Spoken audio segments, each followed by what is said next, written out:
Magandang gabi mga boss, mga camping, mga kabunyog. Magbigay ko tayo ng reaksyon dito sa vlog na to. Sabi daang libong Chinese na sundalo magre-resign. Binalaan si Xi Jinping. Xi napahiya, daang libong Chinese na sundalo magre-resign kung magdideklara ng giyera sa South China Sea. Pakinggan mo natin mga boss. 8 hours ago lang ho to At merong 130,000 views. Sana nga totoo, no mga boss. Pakinggan mo natin.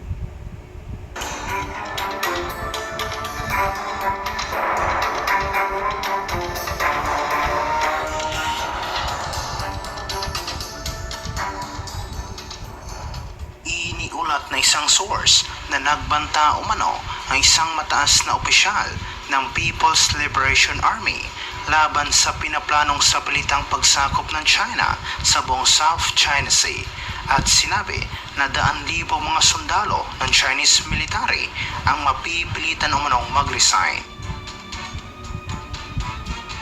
Sinabi ng isang hindi pinangalanan Chinese general na halos 50% ng mga sundalo ng Chinese military ang kumukontra sa ng hidwaan sa East China Sea o South China Sea.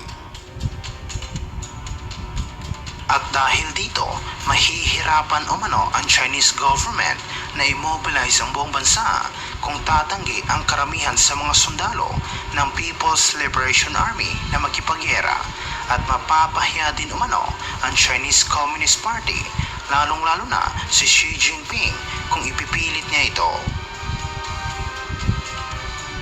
Sinabi naman ng mga eksperto na isa ito sa mga dahilan kung bakit hanggang ngayon nagdadalawang isip pa rin si President Xi Jinping na lusubin ang mga kalaban nito at naniniwala sila na matatagalan pa bago tuluyang magdeklara ng giyera ang China sa rehiyon. Iniulat ito matapos sinabi ng Estados Unidos na pananatilihin nila ang kanilang commitment sa kapayapaan sa Indo-Pacific region sa kabila ng mga ginagawang agresibong aksyon ngayon ng China para isulong ang kanilang pansariling interes na naglalayon na pahinain ang soberanya at seguridad ng mga kalapit na bansa nito. Sa pagsasalita sa mga sailors at mga reporters mula sa 8 bansa na sumali sa isang naval drill ngayong taon, pinaalalahanan ni Vice Admiral Carl Thomas ang mga participating countries ng kanilang maritime cooperation ay matatag at malakas. Sinabi niya na kampante umano siya na walang potensyal na agresor ang susubok sa kanilang lakas at kakayahan dahil alam umano ng mga kalaban ng Estados Unidos at mga kaalyado nito ay nagkakaisa. Sama-sama umano silang tatayo at maninindigan para sa kapayapaan. Ginawa ang naval exercise sa panahon na kung kailan agresibong iginigiit ng China ang pagdodomina nito sa West Philippine Sea sa pamamagitan ng pag-angkin sa lahat ng reef, shoal at atoll na nasa loob ng exclusive economic zone ng Pilipinas. Ang agresibong pag-uugali at mga aksyon ngayon ng komunidad. Sana mga boss. Ganyan sana. Alam mo yung check, di naman mga bobo lahat yan Alam din naman ng mga sundalong in-check na mali yung kanilang amo.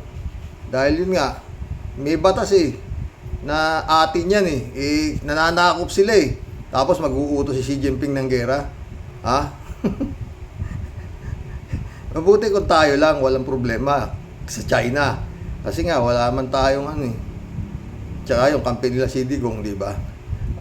Paano yung ibang bansa? Amerika, lahat. Ang lalaki niyan, nasa likod ng Pilipinas. Kung sakasakaling itutuloy nitong si Xi Jinping nito ang kalokohan na gusto niyang mangyari na sakupin yung buong South China Sea. Di ba? Yung soberenya niyan. Hindi naman lang tayo Kaya malabo nga siguro kung magkaroon ng gera. No? Tsaka yun nga, yung kaganidan niya sa kapangyarihan alam naman ng mga inchik di ba? Ng mga sundalo inchik na mali siya. Tsaka mahirap po, nakita naman siguro ng mga sundalong inchik kung ano nangyari sa Hamas, saka Israel, kung ano nangyayari doon kay Putin, nasunod lang sila nasunod sa mga inuutos ng kanilang mga leader, maski napaltos, di ba? Mantakin mo ilang libong buhay ang nawawala ng mga inosenteng buhay, bata, matanda, dahil sa pagsunod ninyo sa pagsunod nila sa utos na alam naman nilang mali, ano nangyari ngayon sa Israel, di ba? Kawawa yung mga Hamas, Kaya yan, maganda rin, di ba? Kung totoo nga yun, sinasabi nitong nagbabalita na to, marami hong views antakin mo, daang libong Chinese soldiers ang magre-resign kung ipipilit ni Xi Jinping yung kanyang kagustuhan, di ba? Ang ganda na ng buhay nila China bakit ba kasi gusto pa nilang swapangin yung hindi naman nasa kanila? Dahil nagdumaan naman sa batas. May batas naman yung karagatan di ba? Yung tatawag na maipilit lang dahil binubuli Pilipinas hindi naman Pilipinas nga lang ang kalaban mo si Jinping di ba? Marami mga boss, mabuti nga ang Pilipinas maski pa paano yun nga hanggang kayang umiwas iiwas iba lang yung pagka may naging dugo na dumanak talagang tsaka yun nga gigil na rin yung mga ibang bansa dyan sa China sa ginagawa nilang provocation na yan sa paghahari-harian nila dyan sa West Philippines na yan di ba? South China sinasabi meron namang sinasabing batas na wala silang karapatang magaganyan, di ba mga boss? Kaya siguro hindi pa mangyayari ang magkaroon ng giyera, kaya lang naman nagkakagera dahil nga itong mga sunod sila na sunod sa kanilang leader maski na baliw na yung utos di ba? Tignan mo yung Hamas animal tignan mo ang nangyari. Siguro hindi lang billion yung nasira na yan, trillion na yan. Bukod pa to sa mga nangamatay na hindi naman dapat mga matay mantakin mo yung mga nagpa-party lang biglang pumasok yung mga impaktong Hamas pinagpapatay yung ginagawang hostage talagang sabi ko na nga ito ang impyerno daming demonyong pag-uutak di ba mga boss yun nga ang problema dapat pag ganyan kagaya ng sinasabi nito pag nararamdaman nyo na mali na inuutos sa inyo mag-resign na lang kayo sabay mahigit daan libo raw ang magre-resign ng mga halos mga kalahati yung puwersa niya papahama mantakin mo isang utos lang ng Xi Jinping nang iisa lang daan libo mamamatay trilyon na masisira diba? Ngayon hindi naman kagaya ng gera nung araw na espadaan lang ang baril ngayon puro missile lang tignan mo yung nangyari sa Hamas sa Gaza diba? Ay naku hindi papayag si Lord pag ganyan pero yun nga kung minsan malmulusot yung mga demonyo sunod sila sa utos ng demonyo di ba? Magkulab na tayo mga boss basta naging masaya ako doon sa itong kinontent ko na to dahil dyan pinapakita ng incheck na hindi sila lahat tanga mantakin mo batas ayaw nila sundin yung batas diba? Pinipilit nilang 9 dash line ginawa pa lang 10 dash line asyo nga rin nire-raid yung mga pogo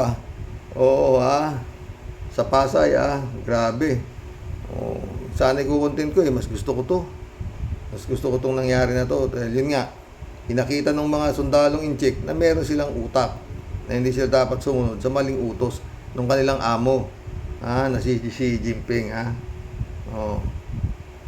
kung Pilipinas lang kaya nyo hindi mga nasa likod ng Pinas paano ang lalaki niyan dudurog din sila Kaya lang, yun nga, kawawa tayo dyan eh. Sabi na ba?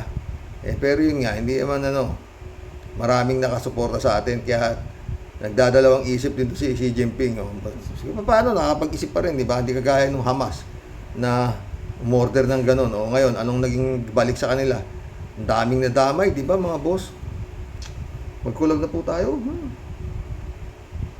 Shout out ka lahat ni Baya. Good evening, Karoke, sabi niya. Bakbakan mo na, Karoke. Be well, Mama Bear. Okay si Mama Bear. Hello, Miss Akira Milos. Blessed Sunday, sabi ni Kalatni. Mamaya magkukwento naman sa comment section eh. Kalatni Baya ulit Pwede, bawal ang bumili ng boto, pero pwede ang vote buying. Mga ungas. Talaga. Bawal pag nahuli. Nung nakaraang eleksyon, di ba, Kalatni? Nakukunan pa ng litrato na bilihan ng boto. Wala namang inimbestigahan si Garcia. Ngayon, ang higpit ni Garcia. Kalatni Baya ulit Naman, 300 pesos lang, ang cheap naman yan. Mga tanga na, mga cheap pa. Hanggang dyan na lang kayo mga ungas. Totoo. Al-Olalia, shout out Sabi niya, kung mula sa pinakamababang sangay pa lang ng gobyerno laganap na ang katiwalian gaya ng pagbili ng boto, wala na talagang pagbabago ang ating pamumuhay. Tuloy-tuloy lang ang paglugmok natin sa kahirapan dahil ang mga uupong yan ay babawiin din ang puhunan nila sa pamamagitan ng katiwalian din. Kawawang mga Pilipino. Magandang araw, Sir Roque, at sa mga ka-warriors. Magandang buhay sa ating lahat. Magandang buhay, Al-Olalia. Kalat ni Baya ulit Yun naman na may mani na may mantika, labit, yummy, sabi ni Kalat niyo. Basta Kalat ni, yan ang aantay natin. Tanong ko sa'yo, Kalat ni, makikikooperate kaya itong Pilipinas sa ICC? O hindi? Yan ang inaantay natin eh. Kaya sabi ko sa'yo, baka magtagal-tagal pa yan eh, dahil nga may mga hawak na alas si Digongski, pagka binangga mo siya, marami siyang dinadaldal eh. Kagaya ng Kongreso, ang dami ng salita ni Digong, di ba? Ay nako, buhay. Moody Muma, shout out. Hi Sir Roque, good evening. Pusa, barangay election. Huli ko tama po sir. Eleksyon ng panahon 2022, SD card lang, katapat, panalo na ang mga damo. Wala na pag-asa ang bansang Pilipinas. Salamat po, Sir Rox. Wala na tayo makita eh. Elizabeth Iscaria, may balita naman si Kaenzo kanina, bumabaksak na naman daw ang rating ni Sara. Hindi nakapagtaka ba doon mga boss? Kung bumabagsak ang rating ni Sara at saka ni His Excellency, nakakapagtaka pag tumaas yung rating nila. Naturally bagsak dahil sa mga nangyayari. Pero malamang baka mamaya mga ilang graduation lang at pamimigay ni Sara ng 1,000 sa mga gagraduate Duterte. Ang dali kasing matangan ng Pilipino. Ano ba? Bukas baka content ko si Vlogcaster masaya Elizabeth Iscario, good evening Sir Rox. Nagtataka lang ako bakit masyado silang alisto ngayon para humuli ng mga namimili ng boto. Bakit? Ikaw lang ba nagtataka? Ako din. Kala mo, Elizabeth. Wala namang nakukulong dyan. At yung mga small time lang naman, yung mga hinuhuli nila, di ba? Oo nga eh. Nung nakaraang presidential election, sa dami ng nahuli nilang mga namimili ng boto, na-disqualified ba sila? Naku, kunwari lang mahigpit sila at may nahuhuli tapos wala namang nangyayari. Shit sila. Galit si Elizabeth Iscario. Sumagot si Al-Olalia. Good evening po, Ma'am Elizabeth. Kinakalma niya. Elvira Villanueva, shout out. Karox, pabor ako sa i-abolish ng barangay. Wala namang economic benefits ang bansa. Panay lang papalabas pera ng gobyerno. Pwede.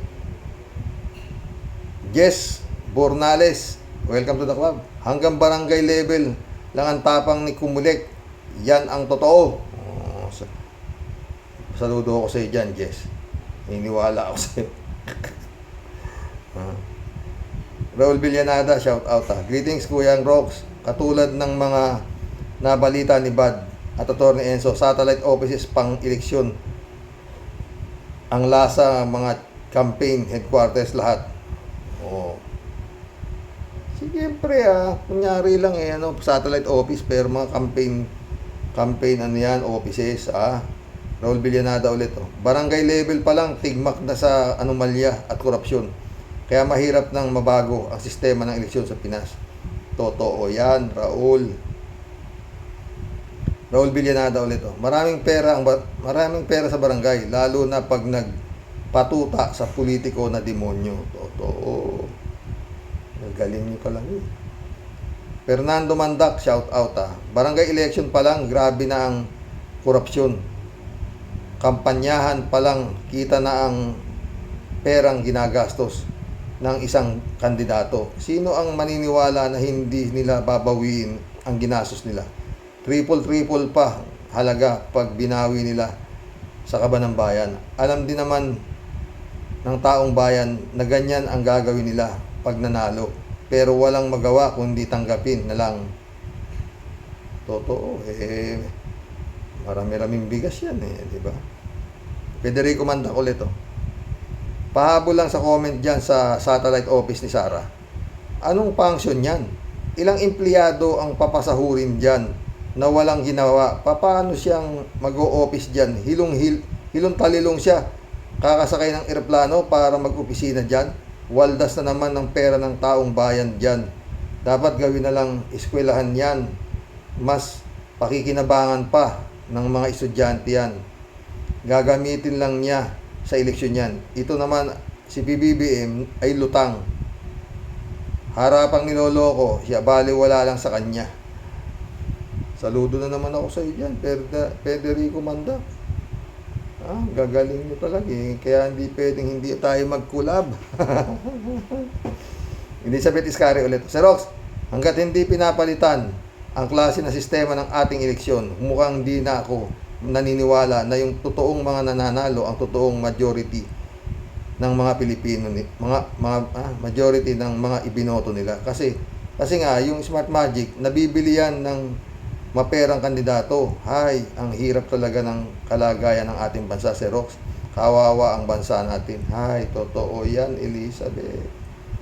Matagal na, lalong naging kawawa. Nung pumasok ng mga Duterte na to. Okay na sana nung nandun na lang sila sa kanilang kaharian sa Davao Elizabeth Iscari ulit Dagdag comment ko pa po dito sa eleksyon natin, Sir Rox. Hindi na ito pinagkakatiwalaan kasi nga sa dami ng anomalyang nangyayari nung nakaraang eleksyon.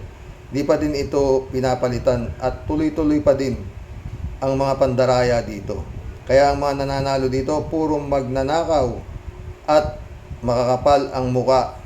Di ba Sir Rox? Saludo. Lalo na sa matataas na posisyon na halos magpatayan at ibenta ang kaluluwa nila. Manalo lamang sila kasi nga hindi sa paglilingkod ang nasa utak nila kundi kung paano nila mananakaw ng legal ang kaban ng bayan. Kawawang Pinoy. Nako, totoo yan, di sabit kay.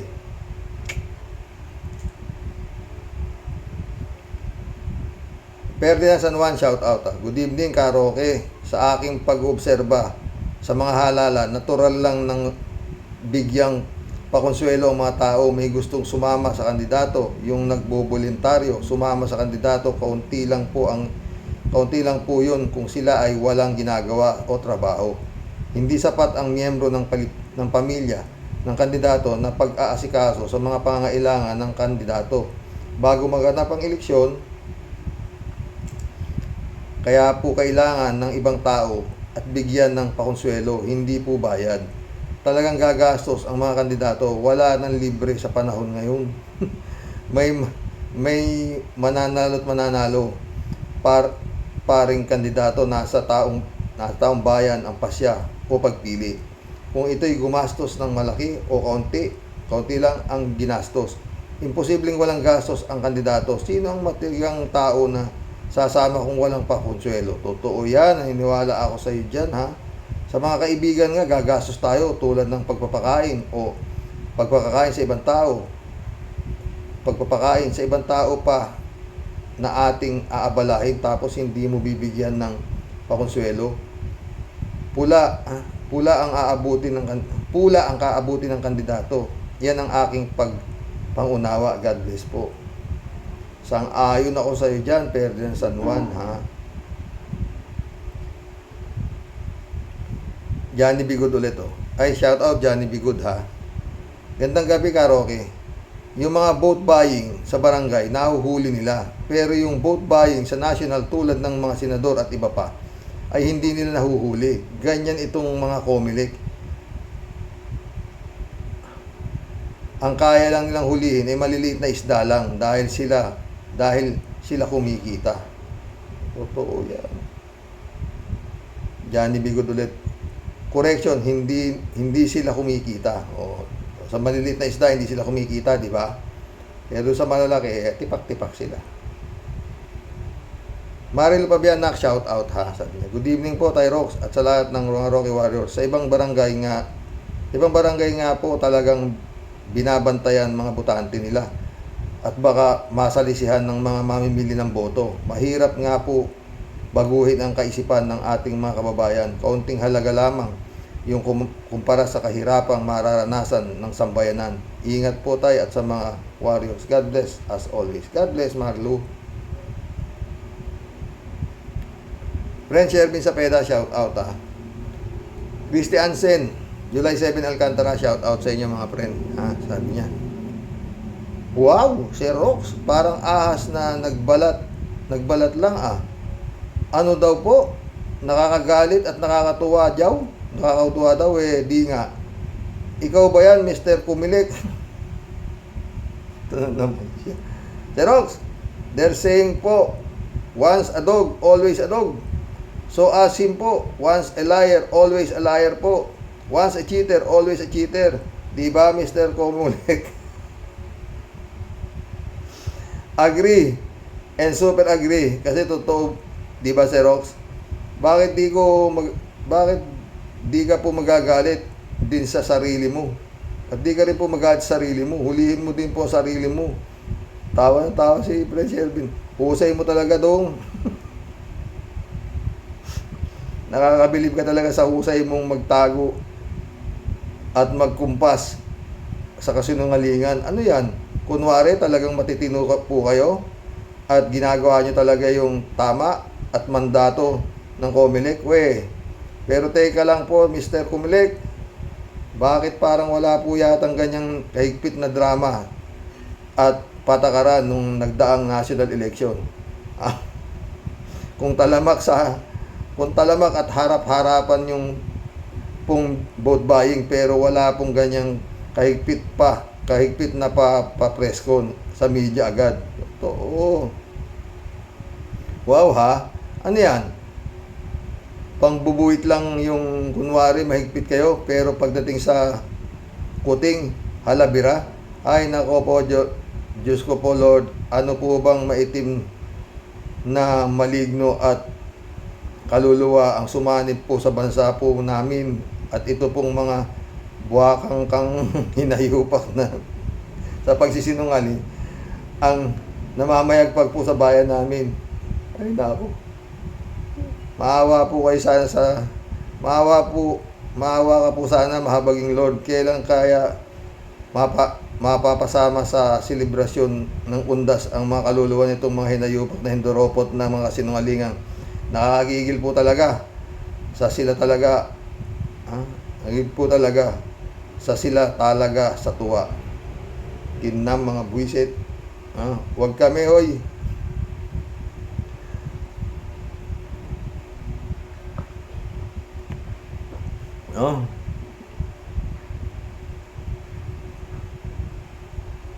pisting yawa mong lubot na kulubot, isa kang mandarambong at taksil na surot sa bayan. Pues, Xerox, namumundok po ulit ang inyong impong at lalayas na. Umiinit po ang ulo ko. Gusto ko po sanang tumalon sa San Juanico Bridge. Tignan, sabi niya ito si Tia Deli na ito ha?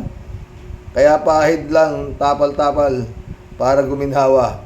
Muli sa inyo po ay bumabati ng mapagpalang buhay, mga kalupon kong Rocky Warriors. Sama lang po tayo sa dasal sa agos ng buhay. Mauubos at matutunaw din po yung mga anay at surot na yan sa lipunan.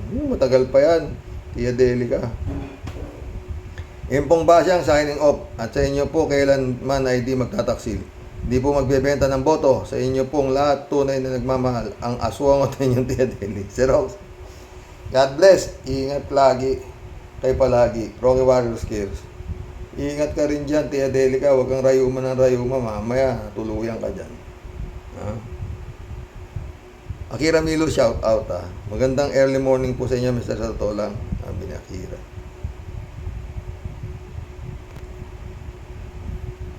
Librado Ludovico, shout out ha. Kung sa barangay may bilihan ng boto, ano pa kaya sa national election? Elintik ang kupitdensyal, milyon-milyon. Hay nako Pilipinas, wala nang pag-asa. Hello po, Rocky Warriors, watching from Edmonton, Alberta, Canada. God bless po, stay safe and healthy.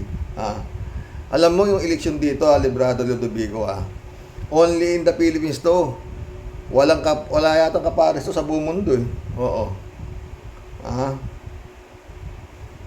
Friend Amy Bingson, shout out Dolor Garcia, Belinda Magtangob, shout out sa inyo mga boss. Sabi niya, ang baba talaga ng dignidad ng mga taong naghihirap, 200 or 300. Maghihirap talaga kayo hanggang pag pinagbibili nyo ang mga boto nyo.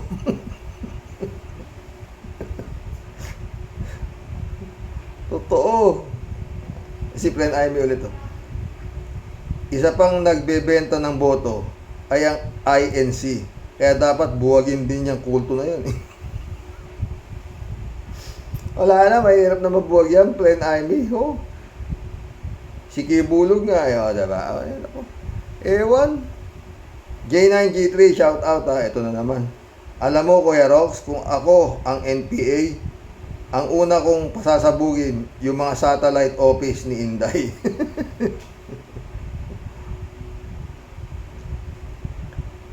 Lita Alambat, shout out Feel nila ang nakakagigil, ganyan din ang feeling ng mamamayan.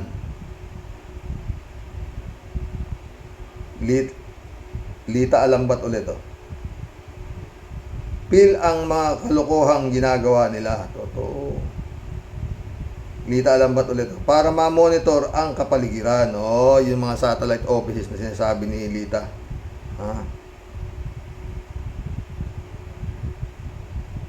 Adela Ordonez, welcome to the club. Hi, puro pera, ang dami po. Totoo, ang dami Sabi ni Akira, done watching po, happy Monday, sabi niya. Happy Monday, Akira. Aris, shout out Aris, sabi niya. Eleksyon na naman ngayon, ang pinakamaraming botong nabili ay panalo. Bagsak na naman ang dila ni Juan. Totoo yan Emily Capistrano, shout out Sabi niya, magandang gabi Karox. Pag nahuli, bawal. Diba? Palabas lang yan. Smart magic din ba ang barangay election? Hindi. Manual counting Kawawa ang mga Pilipino. Kailan kaya makakamit ang tunay na demokrasya sa ating bansa? God bless the Philippines.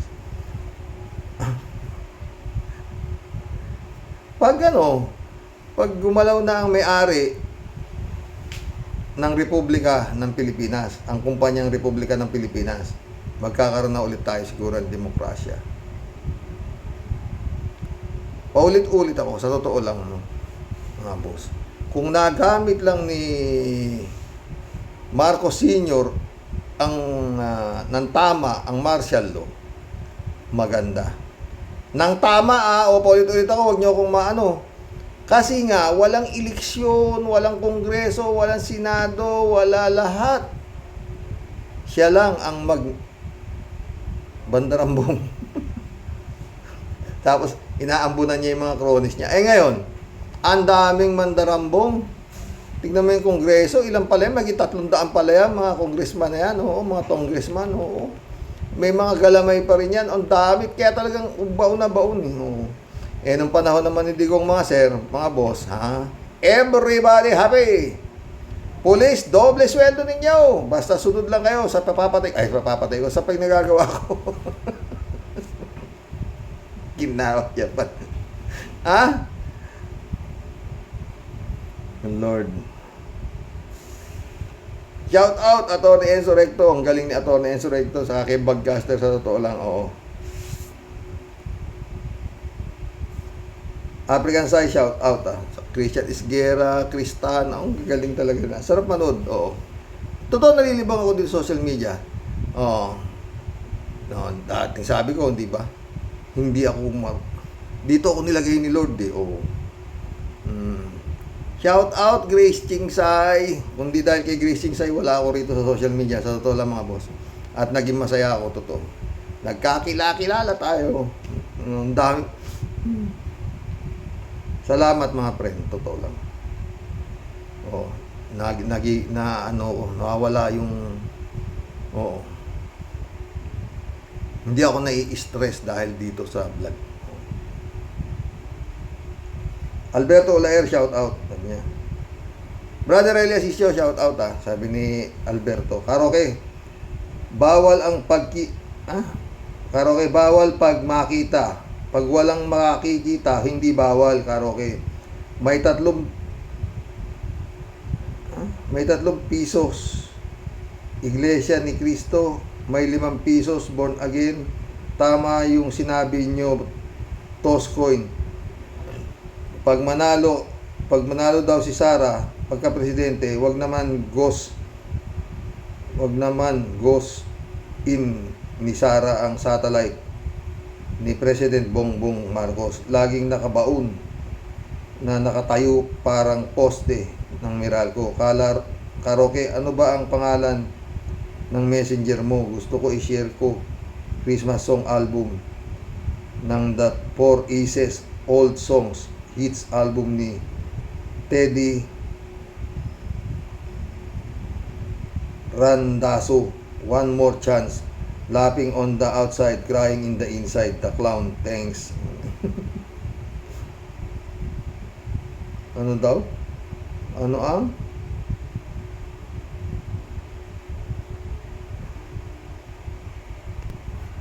Mamaya padala ko sa'yo.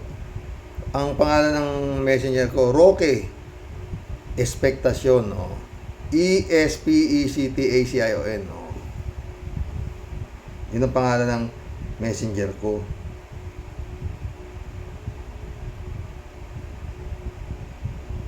Christian Cheng, shout out, Naku, di na po bago ang bilihan ng boto. Ala salbis laang ang dating. Pinatay sa Nabotas, tinapon sa Malabon. Parang ganun lang laang po, At Santissima naman, sa halagang ganon, 200, 300, ibinenta na ang kanyang dignidad. Wow, how cheap, ha? Blessed evening po, Tatay Rox. At sa lahat ng nasa tuwid, ang litid na di kayang mapatid. Brother Elias Isyo, shout out. Mirna Regalado, Adorasyon Di Maranan, shout out sa inyo, ha? Sabi ni Christian Chengonet, sabi niyo po, Tay, sa national election, medyo malaki ang bilihan, 500 to 1,000. Siyempre po, medyo malaki din kasi ang kanilang puhunan. Malawak po kasi ang makinarya at medyo matatag at matibay yung pader. Sa barangay Tagay, election, medyo small time,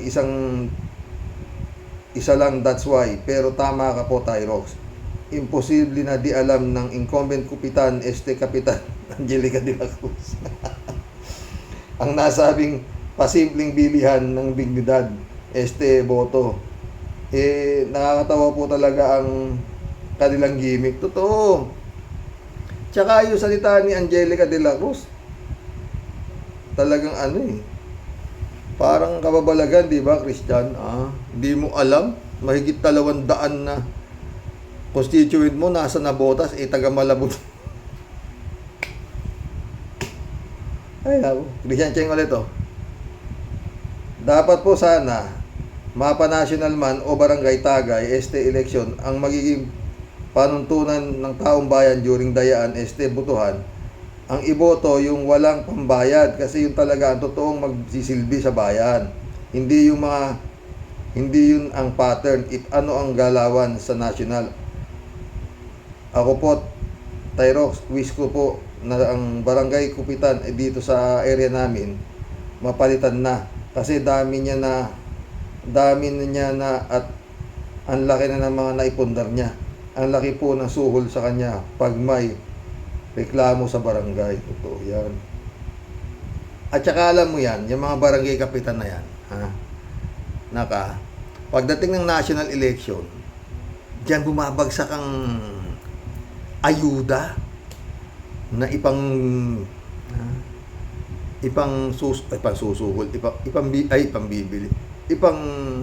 bibigay ayuda sa mga constituent nila. O, di ba? Bibigyan sila, sabihin mo, ng 1.5. Bibigay naman nila yung 500.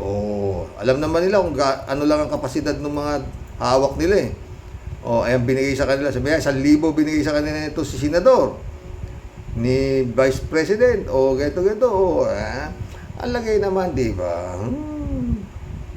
Ganun lang yun. Christian Cheng, at bago po ako yumaon now, Tyrox, ano daw po yun? Ang higpit kanyo ni Uslit Mata, Hello Garci Magic. Itong si Hello Garci. Itong si Garcia no? Parang ewan ko. Parang lahat na sinasabi, parang si Digong din, parang totoo sinasabi, no? Ay, kawawa talaga. Tuloy ito. Sana la summer 2022 election, naghigpit din ang COMSELEC. Ayawan sa inyo, Uslit Mata at Hello Garci. Higpitan mo, tornilyo mo. Bye for now, Tatay Rox. Ingat po kayo parati and family nyo. God bless po. Ingat ikaw nga dyan, magpataba ka, sabi. Pag nag-usap tayo ulit, gusto ko mataba ka na. Cassandra Daisy, shout out Paano ang mga nag-Gcash? Isa lang ang nahuli hanggang hindi manual counting at wala ng Smartmatic, wala ng tiwala sa Comelec. Totoo yan, Cassandra Daisy ka Eman Escalona, shout out. Balong, Boyong Kong. SKL Vlog, Kailanak, shout out sa iyo Panayang pasyal mo mission accomplished mga boss. Buti hindi tayo inabot na 1 oras. Sana ganun lahat mga friend. Pag yung mga sana totoo na yun nga, magre-resign yung mga sundalo ng pag pinilit ni Xi Jinping ang kanyang kasapangan, ang kanyang pananakop sa atin dito sa Pilipinas. Alam nila Unta mo uutusan ka na manggera tapos yung nag-uutos sa'yo nakaganon lang. Girahin mo. Para naman kayo mga siyano, di ba? Mali na inuutos tignan mo yung nangyari sa Hamas. Yun, limas. Magandang gabi po mga boss. God bless. Pagod ako. Galing ako sa simenteryo. Tapos bumoto pa ako, di ba? Para naman ako nakainom mga sir. Hindi ako mainom. Shout out Jane Laibana, my friend 3JCO. Kaya mo yan. Konti lang yan